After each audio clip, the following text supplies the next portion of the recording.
Hey everybody, Arnaldo Waterman here. I am at one of my absolute favorite stores, Top Shelf Aquatics. TSA does an incredible job of not just bringing you beautiful corals and fish, but they have knowledgeable people. This is one of the reasons why I come here pretty much all the time, and I've been buying from them more and more each time. Plus, they have some great stuff online, so if you're not in Orlando, you can buy online. But if you're anywhere near this area, you gotta come take a look. So if you wanna just introduce yourself real quick, tell us a little bit of what you do here at TSA. My name is David. I am part of the online department here at Top Shelf Aquatics. I handle, of course, a lot of the shipping, the operations, the backwards of works for the corals, and of course making sure that all the corals pass inspection before they even leave our facility. And of course we also help with propagation, and as anybody in the online department, we're all hobbyists as well, so we geek out about the corals on top of that. So at the same time, not only am I doing my job, I'm actually enjoying my job at the same time, so I can't complain. And right now, actually, we're standing right in front of a couple of propagation systems. This is some of the systems that I have our farm staff constantly on a daily basis. We are propagating corals from top to bottom. A lot of the frags are started from little colonies, started from frags and moved into colonies. So, for those that are just getting into saltwater, there's a huge misconception that people just constantly rip corals out of the reefs, and obviously that's not what you guys are doing here. Exactly. So, tell us a little bit about the process, how it works, once you guys get the coral, do you keep growing it? When do you choose to frag it? How does that work? Well, a lot of the corals, that we acquire from the ocean are maricultures. A lot of the maricultures we get are going to be corals that are grown in the ocean. So they're first collected from the reefs, and then they're separated. They're grown in the ocean in very large underwater farms. They're shipped here to the States. And those maricultures, of course, a lot of them over there in Indonesia and various other countries are being propagated to be put back onto the reef. The ones that are not put back on the reef, they come here. We bring them here to the store. Of course, once they're imported, we pick our favorite colors, of course our patterns, and of course our favorite corals, just in general species as well. And what we do here is we bring them here, we quarantine them. We have several different tanks here at the facility that we have 4 tanks that are all designed for quarantine. It's actually in the other room. We can show you a little later on. And then once they're done through quarantine, we check through pests, we cut off the base, we make sure that any kind of coral consuming pests, such as African flatworms, bugs, red bugs, black bugs, you name it, that are on the corals, we will make sure they're removed before we even send them out to the consumer.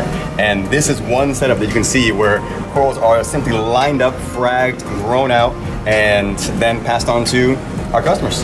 So what's your secret? Is it a combination of dips? I notice obviously you guys are using the fish. Are you using certain fish to naturally attack these pests? Exactly. We have a lot of fish in every single one of our systems. Even after the corals have been going through quarantine, we always keep them as a backup just in case. So the vast majority of the fish in the majority of our systems are going to be mostly tangs. You don't see many wrasses. They don't really have much work to do because we've already quarantined all the corals and before they've even gone into the systems. Now these tangs and rabbit fish, you're going to see those ones are going to be primarily for algae control. That's the biggest thing. They can get their mouth in between plugs, in between colonies, where of course our staff doesn't have to go in there scrubbing, or if a snail can get in there, they can usually get their mouth just far enough in there to kind of clean everything off. So they're big about maintenance fish and bioload fish. I'm not sure if you guys even realize, but if you look in all of our sumps, we have bioload fish, and vast majority of them are going to be monos. The corals in these systems, there's the volume that we supply of corals in all these systems, as you can see, are pretty much packed from top to bottom, left to right. They absorb more nutrients, nitrates, phosphates, than even some of the macroalgae, since we have so many of them. So these bioload fish help us keep the nitrates and phosphates up, and of course we heavy feed them, and they are basically fat little pigs. They can enjoy enough mysis than you can possibly imagine.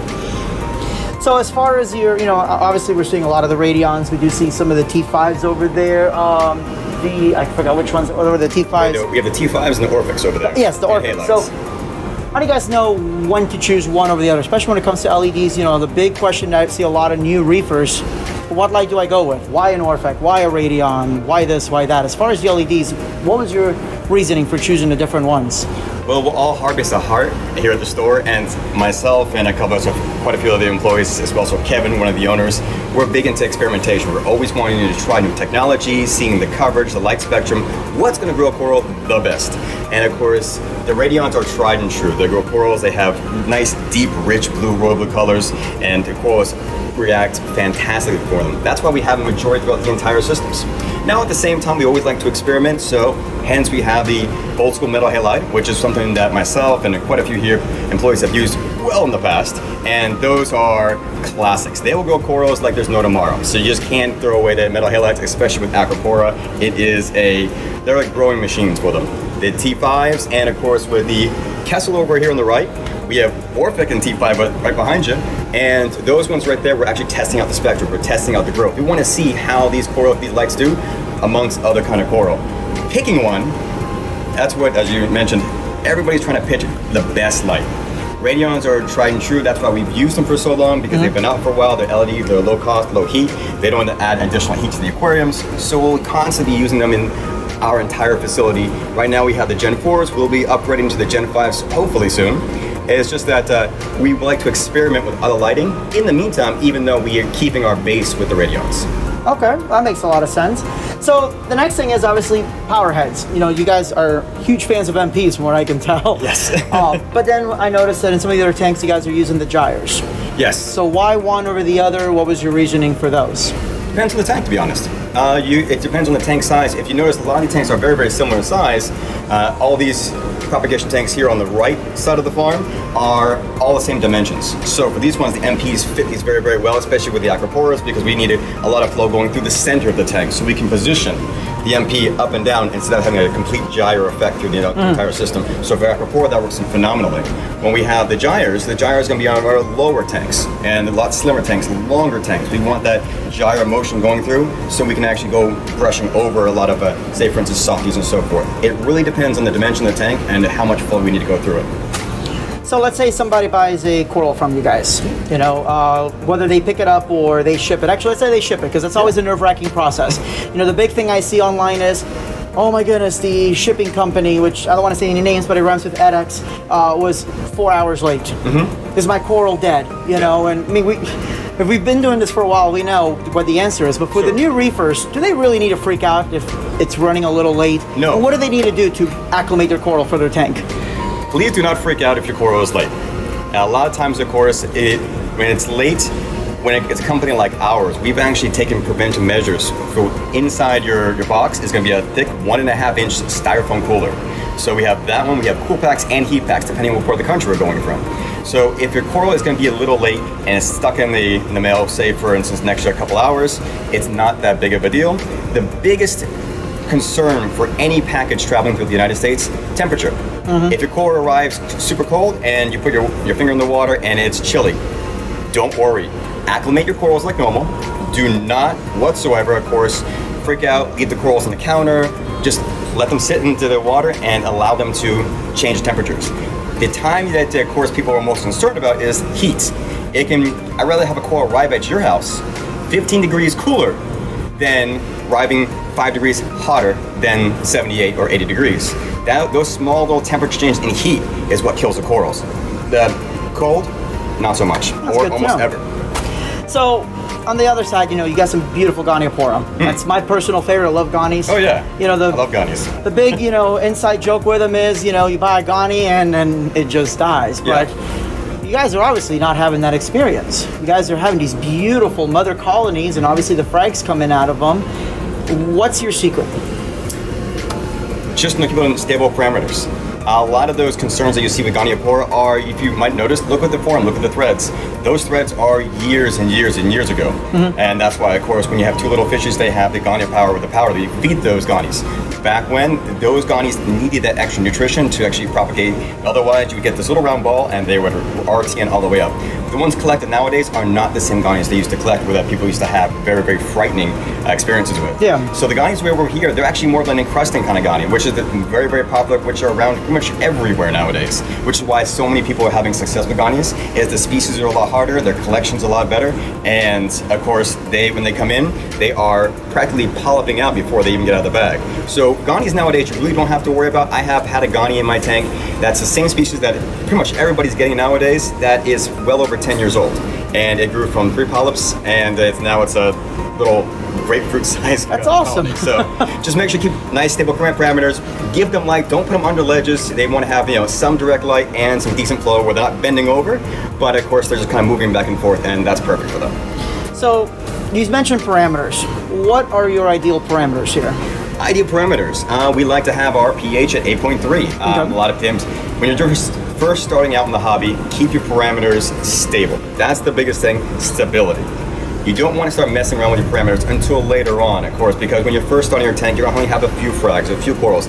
The absorption of calcium, magnesium, alkalinity is not going to be great. It's going to be very, very little. So what you want to do is, of course, keep the stability basically in line the entire time. Once you start getting acropora and various other corals that need a very hard skeleton and absorb more of that as far as basics, then you can of course start dosing and adding more corals to the tank.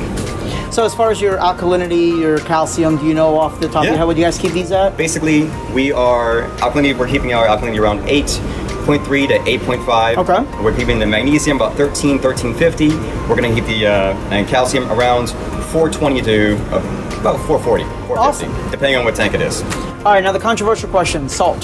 Salt. What's your preferred salt here? We go back and forth. We are Tropic Marin Pro and Red Sea. The two brands are great salts, back and forth. It depends on what you prefer. They use two different methods where you have Tropic Marin. They are doing pharmaceutical grade salt and chemicals, additives, and mixing it all in one big batch. So you know, of course, it's going to be 100% going to be included in that salt that you don't know about. There's no surprises. When you go to Red Sea is a very solid, even salt. With them, of course, they dry the seawater, and then the remaining salt they bring up, and then of course they add any additives to make sure the levels are within line. So they're both great salts. We use them in all their tanks here, and even the employees have used them in our own personal tanks. So those two brands are our favorites. Nice. Okay, so and just a couple more questions. I won't take up too much of your time. No. For beginner reefer, right? They come in, they're ready for their coral. You know, they made sure their parameters are stable. What's the one basic coral that you'd recommend that is not going to overtake the entire tank, you know, because we've all made that mistake. We're like, oh, look at this, it's pulsing, it's pretty, it's taking on a whole tank. Oh, yeah. What is the one coral you would say, hey, this is a hardy coral that you're not going to regret later down the line? A hardy coral? What's your favorite beginner coral? As a good beginner corals, I mean, Zoas are going to be fantastic. Of course, you can always put them on a rock, and whatever shape that rock, they're going to form to that rock, and they're going to stay there. Once they hit the sand, they're done. They're pretty much, that happens to a lot of invasive corals when you have GSP, Xenia, like those little blue clove polyps. Those ones will actually break off and fly in front of the tank and sprout somewhere else. They look gorgeous under a macro lens, and they're a phenomenal coral, but they can literally take out other corals in the tank without even noticing. Some of my personal favorites, when you're going for starting off, start with Zoas, start with Softies, clove polyps. They do start growing quite a bit, but they're easy to propagate. You can just cut a runner and they can peel right off the rock for the most part. They're very easy to manage and bonsai down to a smaller colony. So that, Duncans, you feel you want some movement in the tank, and that will give you a nice, beautiful type of swaying in the tank right when you start off. And then for the advanced reefer, what do you think the next, I mean, it's kind of a hard question asking what do you think the next popular coral is, but it's been coming up a lot lately. You know, it's been from one trend to the other. What would you say is your biggest seller out of the more advanced corals right now? Acropora. And for Acropora, tenuous. If you said the word tenuous, that's pretty much the hot item on the market.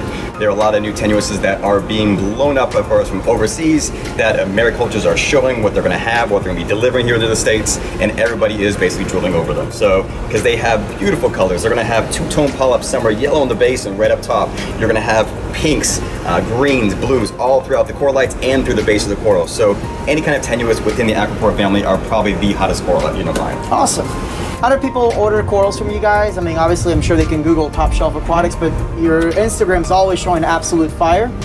So what's the easiest way if somebody wants to, look up a certain coral? Call, email, what's the ordering process like? Best thing to do is go to topshelfaquatics.com and just search for your favorite coral, looking for the one you want. But say, for instance, you saw one last month, or you saw one on Instagram, you saw it on Facebook, you saw a coral that you had to have for your tank, your new showpiece, and you don't see it on the site, email us, send a message on Instagram, send a message on Facebook. Any of those ways, just let us know what coral you're looking for.